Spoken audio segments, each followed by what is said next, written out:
Patuloy na nagbibigay serbisyo, pag-asa at saya. GMA Regional TV, kapuso ng bawat Pilipino.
This is GMA Regional TV Weekend News.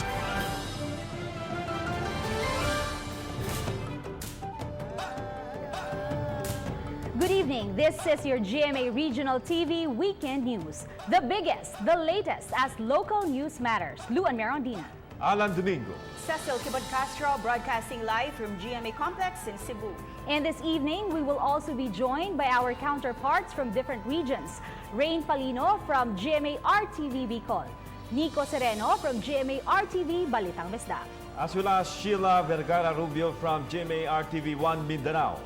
Mylan, we have a very full and a very informative lineup of stories tonight. The biggest and the latest from the regions. Also joining us are Russell Simorio from GMA RTV Balitang Amianan and Adrian Prietos from GMA RTV 1 Western Visayas. For today's headlines. COVID-19 cases worldwide, now at 6.5 million. Philippines records 21,340 cases. Curfew violators made to swim in canal, incident under investigation. 2 teenagers in General Santos City died from non-stop online gaming. Cebuano artist turns face mask into works of art. And GMA Regional TV continues to extend help to various families on the second week of its barangayan efforts. This is GMA Regional TV Weekend News.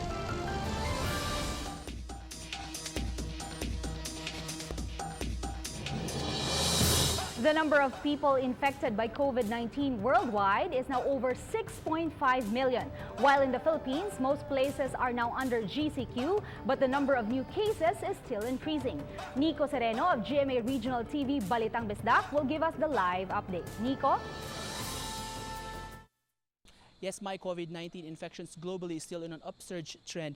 Meanwhile, the Philippines is the 38th country with the most number of cases. There are now over 6.5 million COVID-19 confirmed cases around the globe, with more than 387,000 deaths, as reported by the World Health Organization. As of the latest update from the Department of Health, the number of COVID-19 cases in the Philippines climbed to 21,340, with 4,441 recoveries and 994 deaths.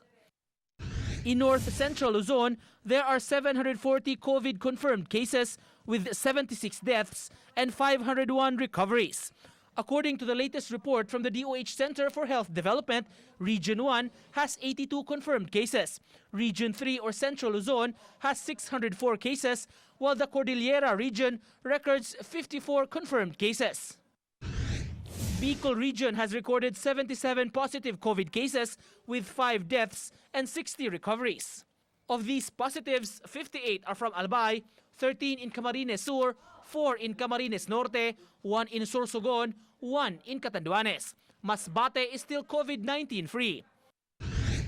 In Cebu City, COVID positive cases continue to rise with 73 new cases as of June 5. In Central Visayas, There are 3,209 COVID positive cases with 1,885 recoveries. Total deaths is at 65.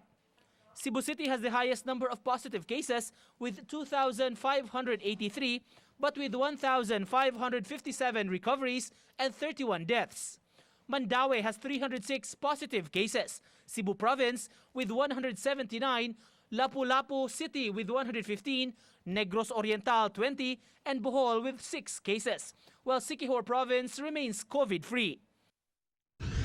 The number of OFW repatriates in Western Visayas who tested positive for COVID-19 increased to 42, bringing the total cases in the region to 121 with 88 recoveries and 10 deaths. Iloilo Province has 21 cases, 19 for Iloilo City, 14 for Antique Province, Bacolod City has 10, Capiz and Aklan still have 6 cases each, and 3 for Negros Occidental. Guimaras Province remains COVID-19 free. In Mindanao, a total of 623 confirmed COVID-19 cases were reported. The death toll is now at 47, while 262 have recovered. In Samal Island, a 5th COVID case was recovered, a 27-year-old OFW who arrived in Manila last April from Florida, USA. The Davao region has recorded a total of 362 confirmed COVID-19 cases, 30 deaths, and 191 recoveries. Meanwhile, Basilan Province recorded its 2nd COVID-19 case, a 43-year-old man from Lamitan City who is a dialysis patient. He is asymptomatic. To date, Zamboanga Peninsula has recorded 161 confirmed COVID-19 cases in the region.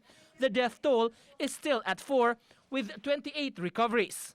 In northern Mindanao, health authorities continue its contact tracing of non-residents of Cagayan de Oro who arrived in the city and were confirmed to be COVID-19 positive.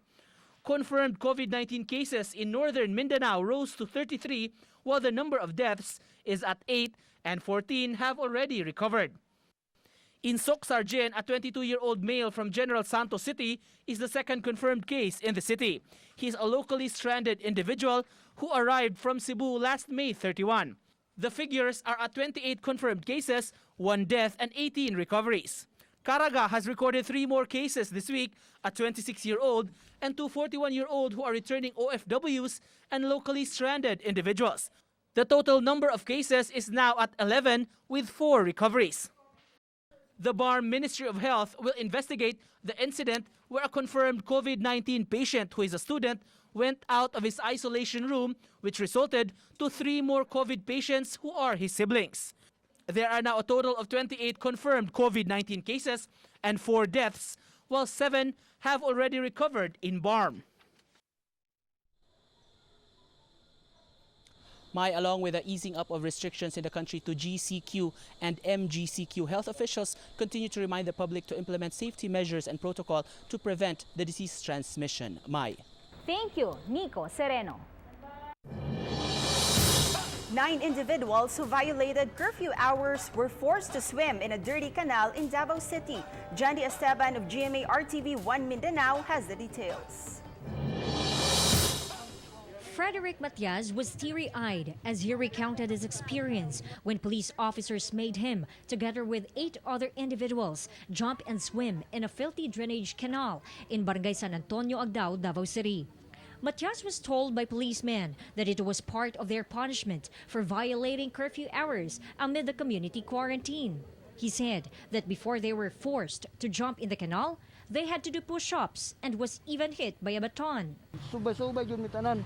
Kaya gipalingkod, gipalapil pa itong nakuyapan nga laki dia nga ba na mo. Ang gibuhat nila sa mga nga nakainom tubig na. Nga kiyangod ko niya. Kanang ilang trabaho nila ba nga. Oh, yes. Single father ko ko. Akong ginabuhay na ko. Gamay na kayo akong income na ko sa pamasayro. Naon pa ninyo nila. Inod, ma'am, nga namin sala. Dawat na muna, ma'am. Bisa pagpisuhon mi nila pila ka bulan dyan, ma'am. Dawat na muna. Ang dili na ko madawat, ma'am. Mga gipasalong mi kanal. Kahugaw, ana. Pagawsan kami nila nga magmas mi. Paduulong mi nila kanal na mas labaw pa na sa COVID na. Nadatan ang kagaw. The video of the incident went viral online. In the video, uniformed police officers were seen forcing the violators to swim in the canal, while some barangay officials stood by and appeared not to intervene. The barangay has yet to release a statement.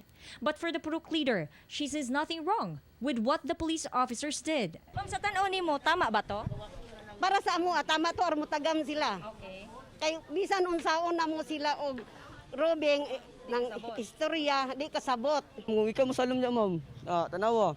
Yung ikaw musalom niya, sugot na ka. Pasalumon ka din na. O gani, mo na ang istorya diha. Davao City Mayor Sara Duterte condemned the incident. Humane ba ang kasilingon ang isa ka tao, palangoyon ang isa ka tao sa kanal? No, it's not humane. What is humane is that di palimpyo sila dapat sa kanal.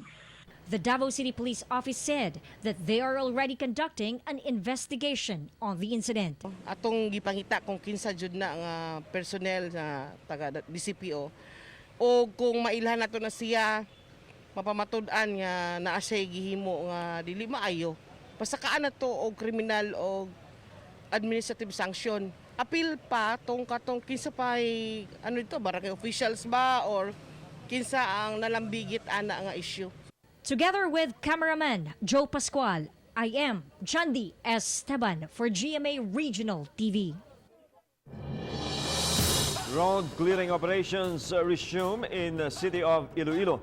Two brothers were allegedly beaten at a scaffold with a city clearing team. GMA RTV Zen Kilantang has the full details.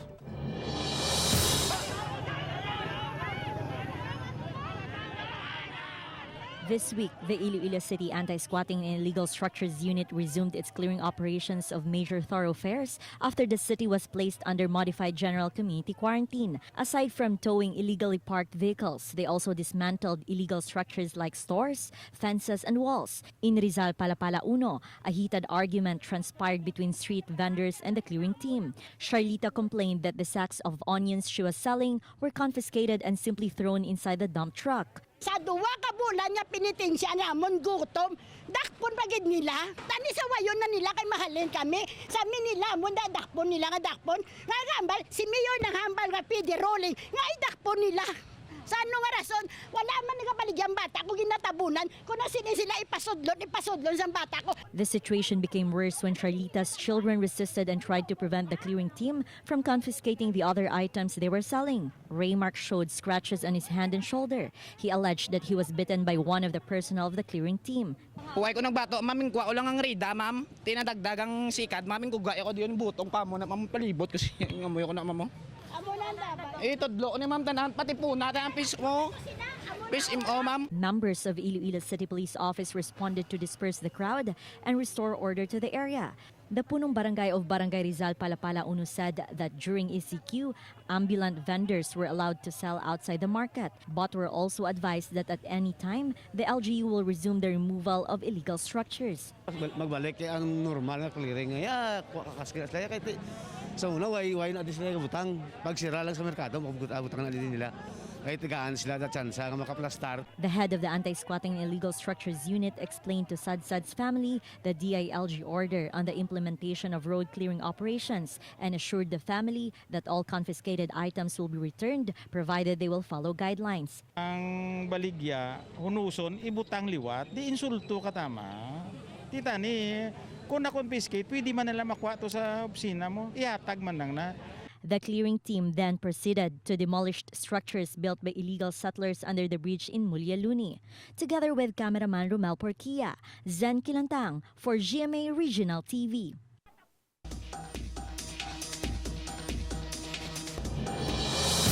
In Pangasinan, 14 government frontliners tested positive for COVID-19.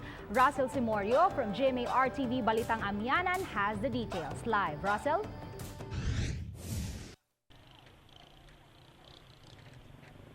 May with 14 COVID-19 cases, the Dagupan City government has appealed to the Interagency Task Force to allow them to implement stricter measures to prevent the spread of the virus. 14 government frontliners in Dagupan City were confirmed positive for COVID-19. They were among the 586 frontliners who underwent a swab test on May 27. All 14 are asymptomatic. Healthy, walang nararamdaman. Etong mga frontliners, ito yung mga vulnerable. Sila yung exposed kasi na nasa frontline. 9 of them are already at Region 1 Medical Center. Yung isa po sa kanila nakakonfine na sa Pangasinan Provincial Hospital.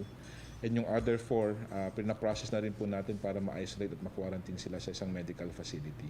The 14 COVID-19 positive patients have been isolated and are being given medical attention. By Thursday, contact tracing was completed by the COVID-19 task force. Immediate family members were swabbed for their specimen, while their secondary contacts were tested using the rapid antibody test. We have to make sure na yung home quarantine na pinapatupad do sa mga family members pending the result ay papatupad.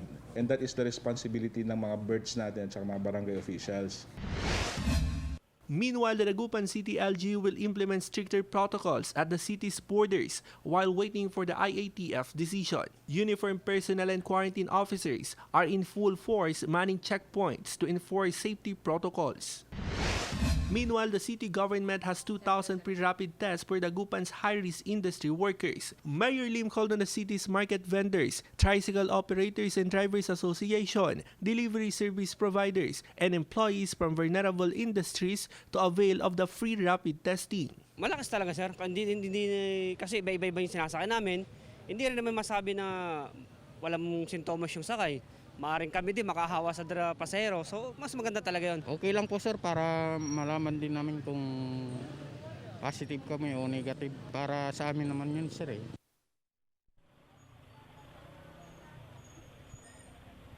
My Dagupan City is still under general community quarantine until June 15. Meanwhile, the Dagupan City government has implemented a targeted lockdown in some barangays where COVID-19 patients are residing. Immediate family members are not allowed to go outside for 14 days. Mai. Thank you, Russell Simorio. More establishments in Mindanao have opened now that majority of the areas are now under modified general community quarantine, while domestic flights at the Davao International Airport are set to resume on Monday. We have Sheila Vergara Rubio of GMA Regional TV 1 Mindanao for the details. Live, Sheila. Says as the establishments go back to their operations, they are required to implement health protocols to prevent the spread of COVID-19. The Civil Aviation Authority of the Philippines in Davao City is gearing up for the return of domestic flights on Monday. Pero din sa atong airport, nag-implement dito ang social distancing. So, din sa check-in counters na ito and then sa pre-departure area. The Davao City Tourism Operations Office advised against buying airline tickets from unlicensed ticketing offices or travel agents. Meanwhile, in Butuan City, crowds gather with the reopening of establishments such as salons, spas, and commercial centers. In this barbershop, people lined up to get a haircut, while mall goers observe social distancing. Restaurants have also started accepting dine-in customers. The local government reiterated the MGCQ guidelines and health protocols that establishments must follow. The same goes for establishments in Surigao City. This fast food chain only accepts up to 35% capacity to comply with the health guidelines. It implemented a 2-meter distance between tables, and people who will order are required to stand inside a marker to observe social distancing. They are also using only plastic cutleries. This eatery positioned its tables 1 meter apart and placed plastic sheets separating customers from each other. Loyal customers flocked to carinderias that reopened at Barangay Astorga in Santa Cruz, Davao del Sur. These eateries practiced the new normal by placing food inside racks, vendors wearing face masks and face shields, and alcohol dispensers were placed by the cashier. In General Santos City, businesses resumed operations and are implementing MGCQ guidelines. Only a few customers are allowed inside the establishment to observe social distancing. Those aged 21 years old and below and senior citizens are advised to stay home.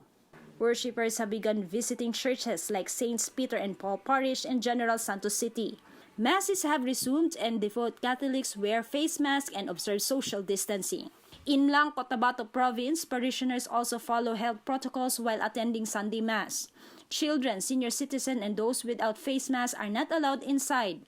A foot bath has been placed outside the church, and each churchgoer will have their temperature checked with a thermal scanner. Those with a 38-degree body temperature or higher will be advised to go to the municipal health office for monitoring. In Cotabato City, the Bangsamoro Darul Ifta has released an order allowing Friday masses and congregational prayers inside mosques starting June 15, provided that health protocols are followed. Only 50% capacity of the mosque will be allowed, with 1 meter physical distancing, wearing a face mask, and sanitizing with alcohol dispensers were placed inside the mosque. Muslim faithful must bring their own sahada. They are only allowed to pray for 20 minutes for the congregational prayer and 30 minutes for the Friday prayer. Those with illnesses are advised to do their salah inside their homes. Cecil, to prevent physical contact between the establishment staff and the customers, small trays must be provided in accepting cash, or they must introduce alternative modes of payment. Cecil. Thank you, Sheila Vergara Rubio. This is GMA Regional TV Weekend News.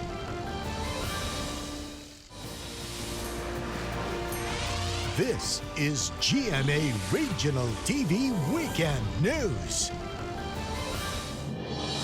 Non-essential businesses in Bacolod City resume operations based on the guidelines set by the IATF, while churches will also open its doors to Catholics and devotees starting tomorrow with strict safety precautions. More from Adrian Prietos live. Adrian.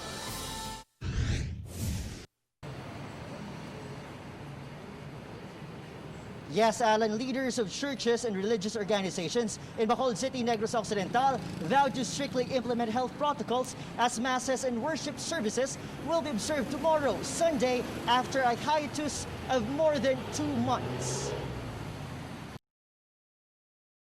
The San Sebastian Cathedral of the Diocese of Bacolod is ready to open its doors starting 6 in the morning tomorrow. In the past, thousands flocked to the cathedral to say their prayers, but because of health measures, no more than 300 persons will be allowed to attend each scheduled mass. Halin pa sa nagliligad. In fact, last week pa yan, nagapaninlo na, nagaobra na sa mga foot bath, ginpreparar na ang mga spray, nagimo na kita sa mga videos naton para magiyahan naton ang mga tao naton kung paano magkandak no sa ila kaugalingon sa ila pagsimba. The diocese is also awaiting the revised executive order of the Bacolod City LGU after the IATF once again prohibited individuals below 21 years old and senior citizens from going out. This week, Bacolod Mayor Evelio Leonardia met with religious leaders to discuss precautionary measures to be observed during worship activities. Sa aton nga modified general community quarantine, according to the IATF, tugutan ang pag-assemble sa aton nga mga religious activities by 50% capacity. Dapat ma-observe sang 1 meter distance. Fitness centers and salons in Bacolod City resumed their operations this week. These establishments petitioned the IATF through the Sangguniang Panglungsod of Bacolod City to allow resumption of their operations. Ilang, a businesswoman, was first arrived at this business center to work out. Terrible. Di daw nagbago-bago ang aton nga balhas. Pag wala naguluwa, nanambok sa tulog, higda kaon. Despite the reopening, fitness industry members are appealing for financial aid after failing to receive assistance from DOLE and SAP. Ang balko, hindi kita magkuhan. We have to separate gid. Hindi pwedeng nagatinumpukan na kita. Kaya kadamo man kagkalapad. So ang gym equipments are being spaced 1.5 to 2 meters away para agud to nga makagiyo ang tao kag wala sang ginatawag nga paggutok during workout. The local IATF reminded residents to strictly observe social distancing as the number of MGCQ offenders continues to rise. Okay tanang democratic form of government. But during pandemic, during crisis, just like this, ang virus mabudlay. Tawag naton nga freedom. Kabudlay ikurtil ang freedom sa isa ka tao. But again, we are appealing to them. Una-una bes, always consider ginapot in their mind nga hasta subong wala pa kitaya bulong. With non-contact sports now allowed under MGCQ, a number of joggers gathered at the Bacolod Old Airport runway. The incident alarmed the Bacolod IATF. Meanwhile, National Task Force Against COVID-19 Chief Implementer Secretary Carlito Galvez Jr. visited Iloilo City to meet with regional leaders. Local chief executives lobbied for the approval of back riding on motorcycles and the allowance of additional passengers for tricycles. We have to stand by and wait for the action of IATF on that, because para sa amon, siyempre ang LTO will stand by on this national policy, no back rides for motorcycle. This was reiterated yesterday when President Rodrigo Duterte said he could not approve an exemption to the ban as it would constitute undue advantage to the prejudice of other local government units. Meanwhile, Secretary Galvez also donated 2,000 personal protective equipment for medical workers and 200 test kits that can cover up to 10,000 individuals. Adding to that, Alan Galvez pledged also to distribute at least 2,500 rapid test kits in every province in Western Visayas. This is in response to the call for targeted testing while there is no cure or vaccine for COVID-19. Back to you, Alan. Thank you, Adrian Prietos. The passion for online games of two teenagers in General Santos City became fatal after their health deteriorated from non-stop gaming. Tech Ocampo of GMA Regional TV 1 Mindanao tells us more. Victory! This is the cheer that winning gamers hear after a successful campaign in a popular online game. But for 15-year-old Ashton Kyle Alvarez, he may have achieved victory in the game but lost in the battle for his life. Ashton died a fanatic of the online game. His father said that since the lockdown in General Santos City, Ashton became obsessed with the game that he lost sleep, did not eat, and was easily irritated when asked to do errands. When Ashton suddenly became weak, a checkup revealed that he had leukemia. A week later, he died. His family is now grieving for his loss, but decided to accept his fate. Now, they're urging parents to tell their children to refrain from playing too much online games as this can take a toll on their health. Yung lockdown, siyempre wala ng trabaho, nag-close yung lula niya ng tindahan. So ang bata, dun siya napuko sa laro ngayon.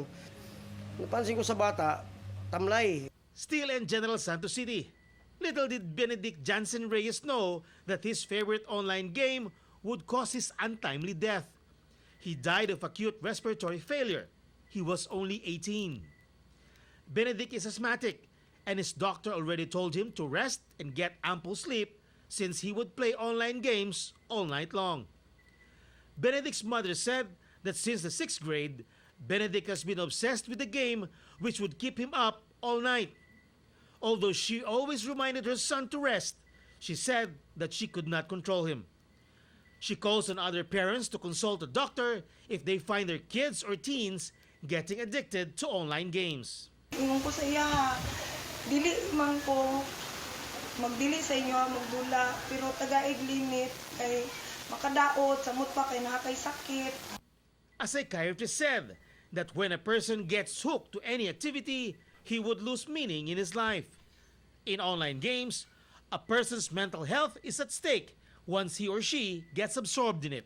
Kung nahihirapan na sila,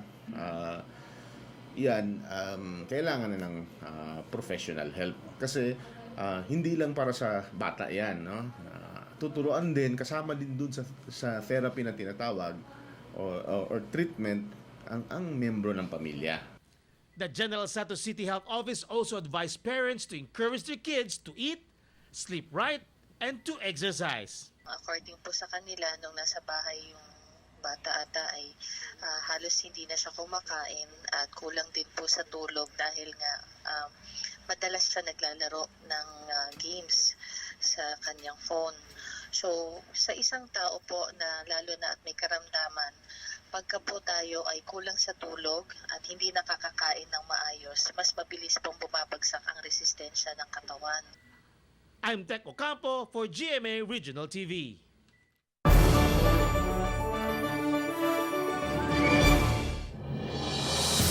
In these trying times, many have come forward to volunteer and help in the fight against COVID-19 in their own way. Among them is this 46-year-old person with disability. Lian Sinkulan of GMA Regional TV, Balitang Bisdak, tells us more. Despite the scorching heat of the sun, this PWD is manning the intersection in Barangay Tunghaan, Minglanilla, Cebu. Meet Elmer Prangos. For years, he has been manning traffic in the barangay long before COVID-19 pandemic.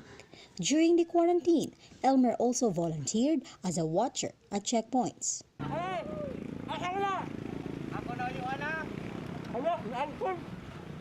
Elmer says that he was born with physical disabilities and never thought of having himself checked by specialists. Gusto ko exercise sa unawa sa way sa unawa kaya exercise unawa. But his disability does not prevent him from doing other things like riding a bicycle. Elmer uses his bike every day to the barangay hall. His dedication and volunteerism are admired by his neighbors. Dako kaya nagtabang diri sa barangay Tunghaan, ma'am. Sa pag-volunteer niya diri ba?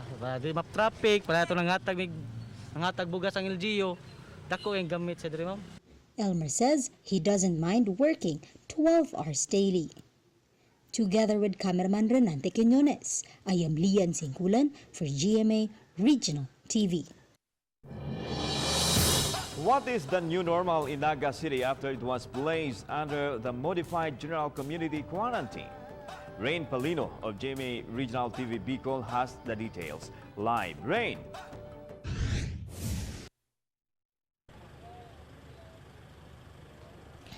Naga City is now on its second week of modified general community quarantine. Public transportation has resumed and many people can be seen in public places.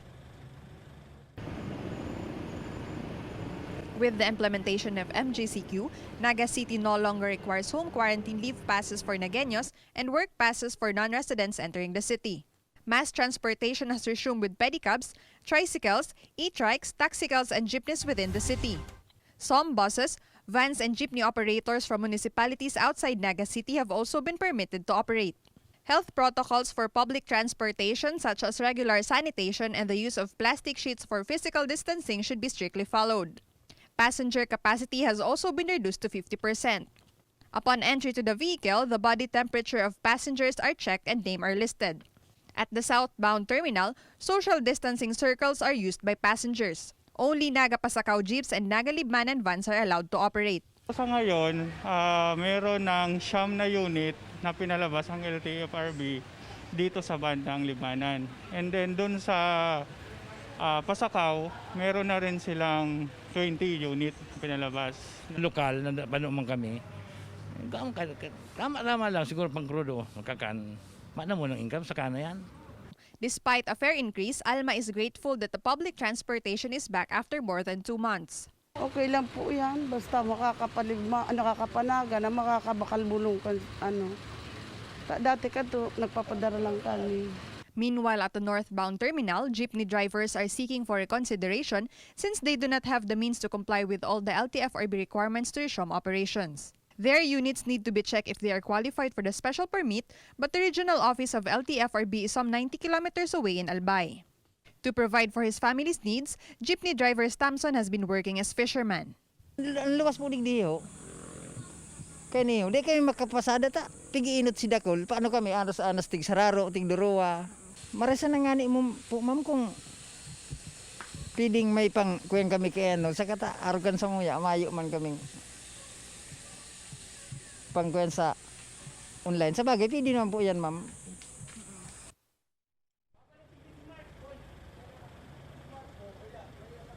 Alan jeepneys here in Naga City are allowed to operate until 8 p.m. Authorities remind the commuters to strictly comply with health protocols on public transport. Alan? Thank you, Rain Palino.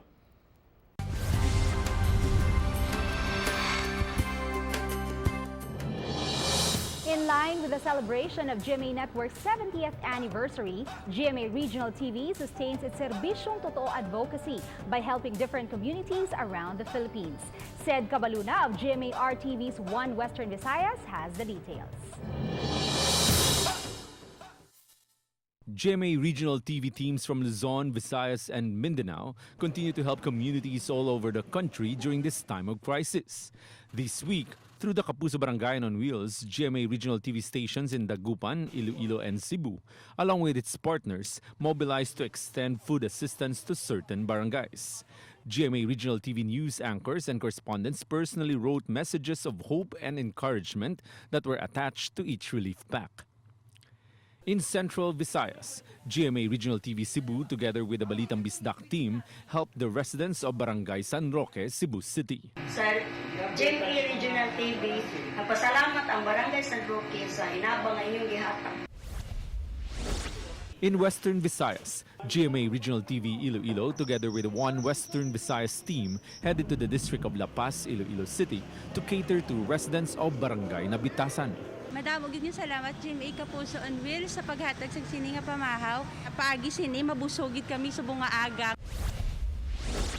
And in North Central Luzon, GMA Regional TV Dagupan along with the Balitang Amyanan team packed and distributed gifts for residents of Barangay Maluwod.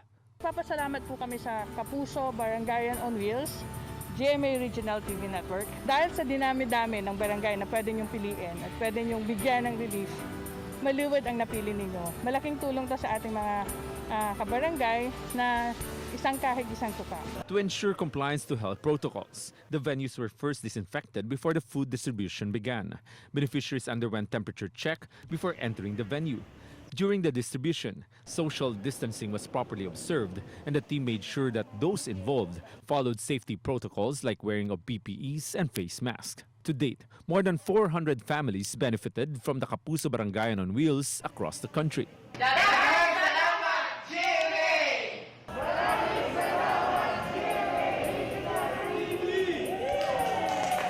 The Kapuso Barangayan on Wheels will visit more communities in the coming days as GMA Regional TV continues to be buong puso para sa Pilipino. In these trying times, we are one with you, Kapuso. Said Free Cabaluna for GMA Regional TV. This is GMA Regional TV Weekend News.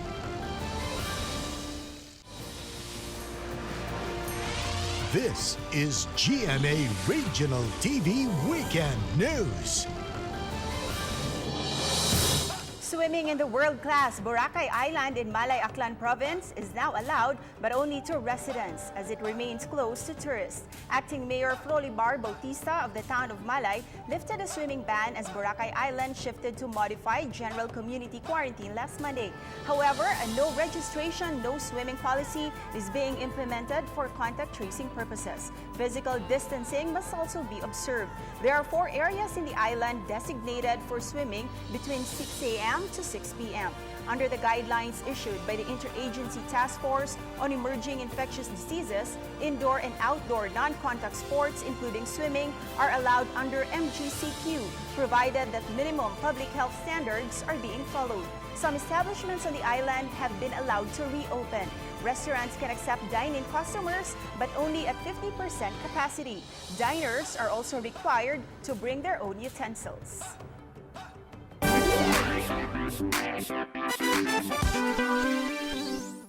One of the most sought-after items since the outbreak of COVID-19 pandemic is the face mask. In Cebu, a local artist has found other uses for this.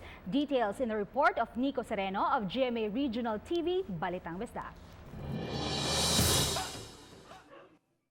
In his house in Barangay Kabangkalan, Mandaue City, artist Neil Nangit is busy painting his masterpiece. He is working on his version of the Cafe Terrace at Night by renowned artist Vincent van Gogh, but with a Pinoy touch.